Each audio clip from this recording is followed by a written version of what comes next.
اس میں کوئی شک نہیں ہے کہ سارے فورم جو ہیں وہ موجود بھی ہیں, قابل احترام بھی ہیں, لیکن سوال یہ پیدا ہوتا ہے کہ کیا بغیر آئینی ترمیم کے کسی سویلین کا ملٹری کورٹس میں ٹرائل ہو سکتا ہے یا نہیں. اگر تو ٹرائل ہو سکتا ہے تو پھر جو ہو رہا ہے وہ ٹھیک ہو رہا ہے, اور اگر ٹرائل نہیں ہو سکتا تو پھر جو ہے وہ کانسٹیٹیوشنل امینڈمنٹ کیوں نہیں کی گئی, اور اگر کانسٹیٹیوشنل امینڈمنٹ نہیں کی گئی تو پھر جو تمام تر ٹرائلز ہیں وہ میں سمجھتا ہوں قانون کی نظر میں جو ہے وہ بالکل ایک فیوٹائل ایکسرسائز ہے جو ملٹری کورٹس میں ہو رہی ہے. لیکن پاکستان میں چونکہ اس وقت طاقت کا قانون ہے اور تمام ادارے اور یہ حکومت جو ہے یہ ایک پیج پر ہے, اس لیے جو معاملات جو ہیں وہ پاکستان تحریک انصاف کے حوالے سے رگڑا جہاں لگانے کا امکان ہے وہاں رگڑا لگایا جا رہا ہے. تو جسٹس جمال مندوخیل صاحب کا یہ کہنا ہے کہ جی ٹرائل یہاں ہو یا وہاں ہو اس سے کیا فرق پڑتا ہے, تو پھر جو ہے وہ کل کو جو ملٹری کورٹ میں بیٹھا ہوا جج ہے یا جو بھی آفیسر ہے جو اس کیس کو کنڈکٹ کر رہا ہے, اگر وہ ان کی جانب سے یہ مطالبہ آ جائے کہ جی ہم سپریم کورٹ میں آ کے بھی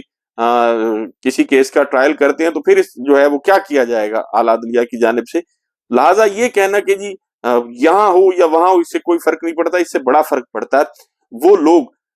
جن کے پیارے اس وقت جیلوں میں ہیں اور جن کا ٹرائل ہو رہا ہے, اگر ان کی فیملی سے بات کی جائے, ملاقات کرنے کی اجازت نہیں ہے, آسانی سے ملاقات نہیں ہو سکتی, اس کے لیے پیٹیشن فائل کرنی پڑتی ہے, وکلاء کی رسائی اس طرح سے نہیں ہے, کیا ہو رہا ہے کس طرح ہو رہا ہے کسی کو کوئی پتہ نہیں ہے. حتیٰ کہ جو عمران خان صاحب کے کیسز تھے ان میں پھر بھی تھوڑا بہت جو ہے وہ لوگوں کو پتہ چلتا تھا, ان کے وکلاء باہر آ کے جو ہے وہ بھی لوگوں کو بتاتے تھے کہ جی آج یہ ہوا آج یہ ہوا, لیکن ملٹری کورٹس میں جو کچھ ہو رہا ہے اس کے حوالے سے کہیں کوئی خبر جو ہے وہ سامنے نہیں آتی. اور پھر جو ہے اس پر جو درخواست گزار ہیں بشرا قمر, ان کے جو وکیل ہیں عابد زبیری صاحب, وہ بھی پیش ہوئے, انہوں نے کہا کہ جی جو اٹارنی جنرل تھے انہوں نے یقین دہانی کرائی تھی کہ جی شفاف جو ہے وہ ہوگا, ٹرائل ہوگا, لیکن ایسا نہیں ہوا. فیصل صدیقی صاحب جو تھے انہوں نے کہا کہ جی ملٹری کورٹس میں سویلینز کا ٹرائل وہاں ہو سکتا ہے جہاں دفاع پاکستان کو خطرہ ہو, لیکن یہاں تو ہے ملٹری کورٹس میں ان لوگوں کا ٹرائل ہو رہا ہے جن پر توڑ پھوڑ کے الزامات ہیں. اور اس میں کوئی دوسری رائے نہیں ہے کہ وہ لوگ جن کو 9 مئی کے حوالے سے جن کا ملٹری کورٹس میں ٹرائل ہو رہا ہے ان پر الزامات تو یہی ہیں کہ انہوں نے کوئی دیوار توڑی ہے, کسی گھر میں داخل ہوئے ہیں وہاں توڑ پھوڑ کی ہے یا آگ لگائی ہے. پاکستان کی جو سلامتی ہے اس کے حوالے سے جو ہے میں سمجھتا ہوں پراسیکیوشن ابھی تک اپنا کیس ثابت کرنے میں ناکام رہی ہے کہ یہ قومی سلامتی جو ہے اس کو نقصان پہنچایا گیا. میں ان تمام توڑ پھوڑ کرنے والے اور آگ لگانے والے لوگوں کی کوئی وکالت یا حمایت نہیں کر رہا, اور میں ذاتی طور پر ان چیزوں کو بڑا ناپسند کرتا ہوں کہ اداروں کا احترام ہونا چاہیے, چادر اور چار دیواری کا احترام ہونا چاہیے, لیکن قانون بہرحال موجود ہے کہ اگر یہ احترام نہیں ہوگا تو پھر قانون جو ہے وہ اپنا راستہ کیسے بنائے گا, اور اگر قانون جو ہے وہ اپنا راستہ بنانے کی بجائے رگڑا لگا رہا ہو تو بہرحال پھر اس پر تنقید ہوتی ہے, اور میں سمجھتا ہوں کہ اس پر ہونی بھی چاہیے. ناظرین, اس کے ساتھ ساتھ الیکشن کمیشن آف پاکستان, آپ کو پتہ ہے کہ جب سے عمران خان کی حکومت گئی ہے پاکستان تحریک انصاف کے خلاف الیکشن کمیشن جو وہ بہرحال ایک پارٹی کا کردار ادا کر رہا ہے. کبھی بلے کا نشان لے لیا جاتا ہے, کبھی کاغذات نامزدگی امیدواروں کے مسترد کیے جاتے ہیں, کبھی کچھ کیا جاتا ہے کبھی کچھ کیا جاتا ہے, اور ابھی تک پاکستان تحریک انصاف کے انٹرا پارٹی الیکشنز کے حوالے سے جو ہے وہ پاکستان تحریک انصاف کو جو ہے وہ سرٹیفکیٹ جاری نہیں کیا جا رہا. اس کی سماعت کے دوران جو ہے الیکشن کمیشن آف پاکستان نے آج بھی پاکستان تحریک انصاف کو سرٹیفکیٹ جاری نہیں کیا, اور اس کیس کو اب 8 اپریل تک جو ہے وہ ملتوی کر دیا, ڈیٹ دے دی 8 اپریل کی. اور پھر جو بیرسٹر گور ہیں انہوں نے کہا کہ جی ہم نے انٹرا پارٹی الیکشنز کے حوالے سے قانون کے مطابق تمام تر جو قانونی ضابطے ہیں وہ پورے کیے ہیں, لیکن ہمیں سرٹیفکیٹ نہیں دیا جا رہا. یہ بیرسٹر گور صاحب کا کہنا تھا. اور جو الیکشن کمیشن کے ممبر ہیں KPK کے, انہوں نے کہا کہ جی پاکستان تحریک انصاف کے انٹرا پارٹی الیکشنز جو ہیں وہ متنازع ہیں اور ان کی دستاویزات جو ہیں وہ نامکمل ہیں. یعنی الیکشن کمیشن آف پاکستان نے یہ طے کیا ہوا ہے کہ پاکستان تحریک انصاف جیسے مرضی الیکشن کرا لے, لیکن الیکشن کمیشن آف پاکستان کے نزدیک جو ہے وہ الیکشن متنازع رہیں گی اور پاکستان تحریک انصاف کو سرٹیفکیٹ نہیں دیا جائے گا. جن لوگوں کو اپنا وجود جو ہے وہ غیر آئینی ہو, ایک قسم کا عہدہ ختم ہونے کے بعد بھی اگر کوئی شخص بیٹھا ہو سیٹ پر, پاکستان میں صاف شفاف الیکشن کرانا الیکشن کمیشن آف پاکستان کی بنیادی ذمہ داری ہے. کیا الیکشن کمیشن آف پاکستان نے یہ ذمہ داری پوری کی؟ کیا 8 فروری 2024 کو ہونے والے انتخابات جو تھے وہ آزادانہ, منصفانہ اور شفاف تھے اور لوگوں کے جو ووٹ کا احترام کیا گیا؟ فارم 47 اور فارم 45 کو اگر سامنے رکھا جائے, یقیناً اس کا جواب یہی ہے کہ 8 فروری کو ہونے والے انتخابات جو ہیں وہ پاکستان کی تاریخ کے سب سے متنازع ترین انتخابات تھے. کو 2-4 حلقوں میں تو سمجھ آتی ہے، دھاندلی ہوتی ہے، لیکن یہاں تو پوری کی پوری جو ہے وہ 2/3 اکثریت ہی ایک پارٹی کی ختم کر دی گئی ہے. اور پھر حکومت جو ہے اس کی اگر آپ پریارٹیز دیکھیں، حکومت کی ترجیحات دیکھیں، تو پاکستان کی حکومت جو ہے وہ اس وقت ایک بند گلی میں پھنس چکی ہے. ناظرین، ایک طرف تو حکومتی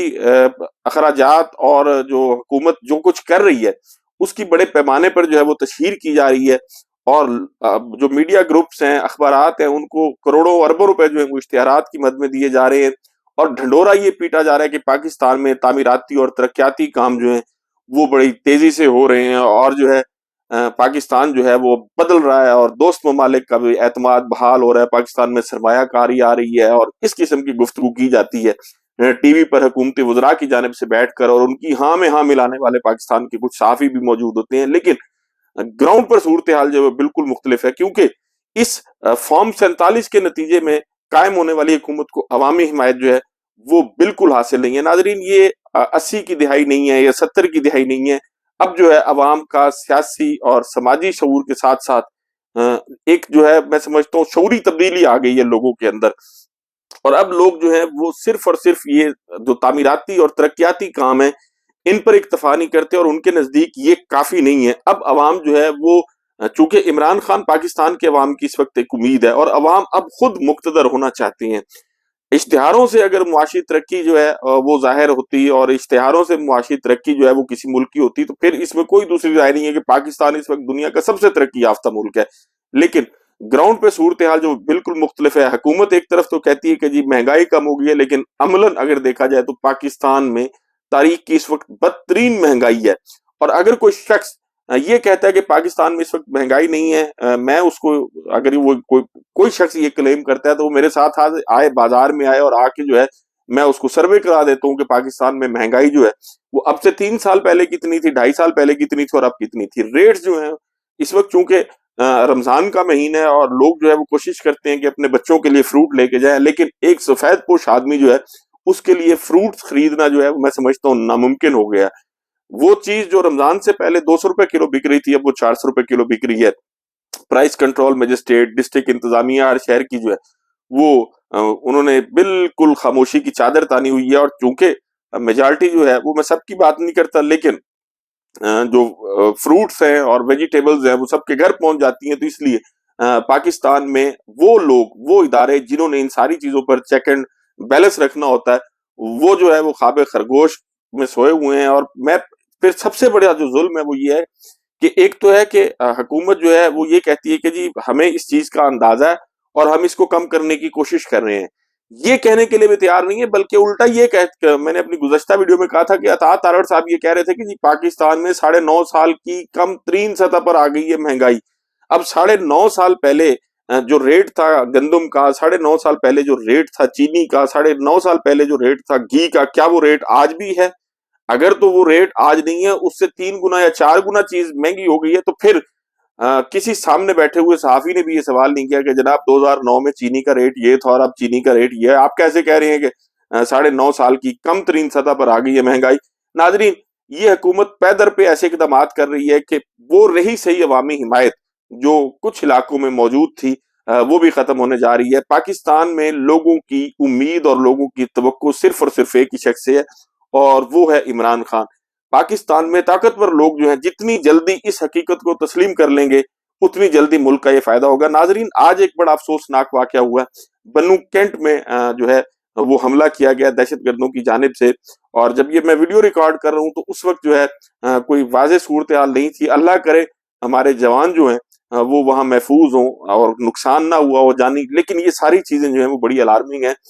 اور پھر سب سے بڑی بات یہ ہے کہ وہ شاندانہ گلزار صاحبہ نے جیسے کہا تھا کہ جی عمران خان کو کاؤنٹر کرنے کے لیے طالبان جو ہیں اور طالبان سے متعلقہ جو دیگر تنظیمیں کہہ لیں یا لوگ کہہ لیں، ان کو خیبر پختونخوا میں لایا گیا کہ عمران خان صاحب کا خیبر پختونخوا میں ووٹ جو ہے اس کو کم کیا جا سکے اور عوامی حمایت جو ہے وہ ان کی کم کی جا سکے. جب اس قسم کے میں سمجھتا ہوں سٹوپڈ فیصلے کیے جائیں گے تو بالآخر لوگ اور پاکستان اس کی بھاری قیمت ادا کریں گے. ناظرین، آپ سے ملاقات ہوگی اگلی ویڈیو میں. اپنا اور اپنے ارد گرد کے لوگوں کا بہت خیال رکھیے گا. اللہ حافظ.